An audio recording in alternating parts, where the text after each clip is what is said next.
And welcome to The Factor Uncensored. Thank you for joining us tonight. Michigan teen, 17-year-old Jordan DeMay was once known as a smart student and a top athlete. Sadly, he's now dead and gone. He killed himself after being targeted in a sextortion scheme. According to investigators, it was a scam by 3 Nigerian men.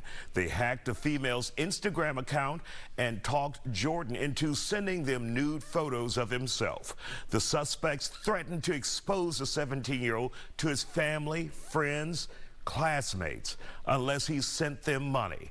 When the 17-year-old said he was thinking of ending his life after sending them the first $300, the Nigerian scammer said, "Kill yourself before we do."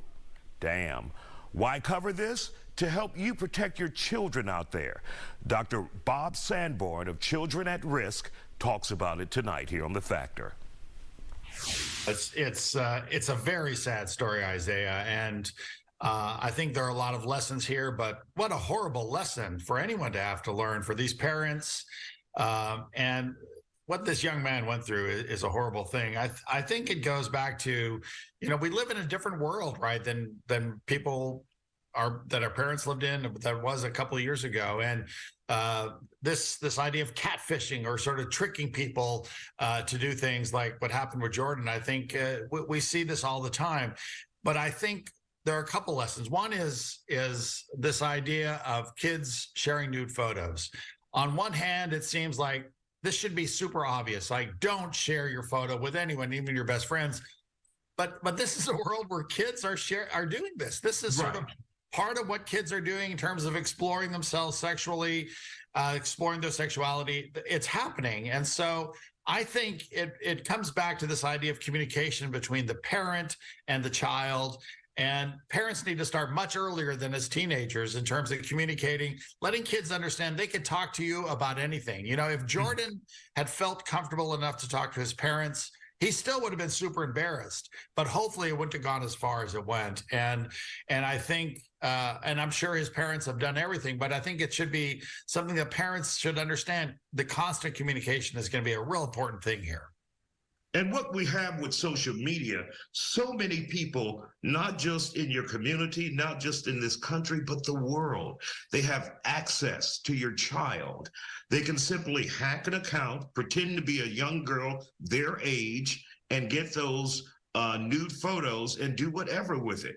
So many people have access to our children these days.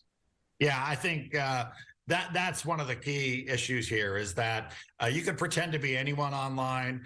You can send fake photos so that you feel like you're revealing, you think that someone is revealing themselves to you, when indeed they're not. It's all fake.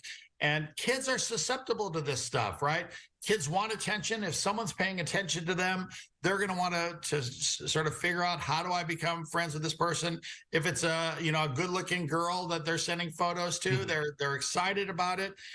We just need to understand that there are a lot of fraudsters out there, a lot of people playing a lot of shenanigans that can really hurt our kids. And so as parents, communicating constantly, as kids trying to figure out, this is everything that we see online is not true, but we don't know teenagers for having the best judgment, right? They're going to have lapses in judgment. So parents need to be very engaged. And of course, we want law enforcement to do whatever they can to stop these types of things, but there's a lot of this. And so parents are those first responders that are much more likely to get engaged. It's at least good to hear, because in the past, people have gotten away with this, but they've been able to track these guys down.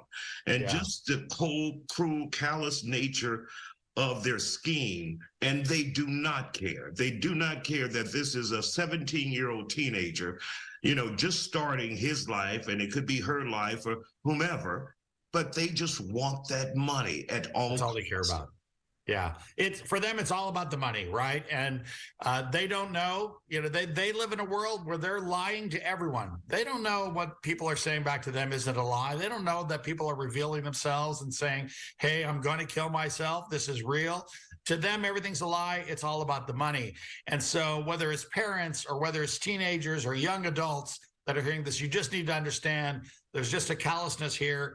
Talk to people, talk to school counselors, talk to others about some of your issues, because there are people that can help with this.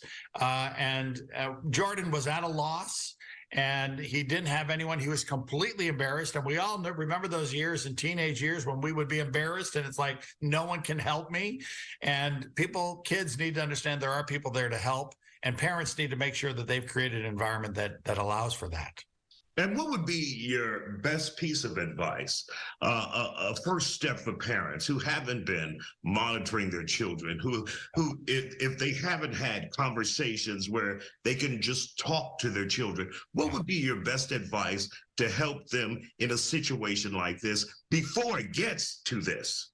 Yeah, I think a couple things there, Isaiah. One is that we have to realize that technology, your phone or your computer, they're not your diary. I think so many times parents sort of want to have hands off on the technology of young adults or their kids, and they have to understand they're going to be engaged, and the kids need to understand my parents are going to check my phone. If I clear my history, they're going to confiscate my phone.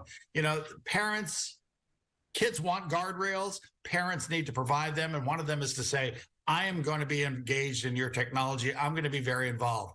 The second thing is the earlier parents start, the better, right? You can't start to have that very open relationship when kids reach the teenage years. It has to start much earlier, and you need to be super engaged in your life now more than ever. It's always been a good idea to have good open communication, but now more than ever, where there's all these little intangibles in the world, parents need to be engaged there. And the earlier you start, the easier it's going to be when those kids reach those very difficult teenage years. Dr. Sanborn, Children at Risk, thank you for joining us and for your valuable advice here on The Factor Uncensored tonight, sir.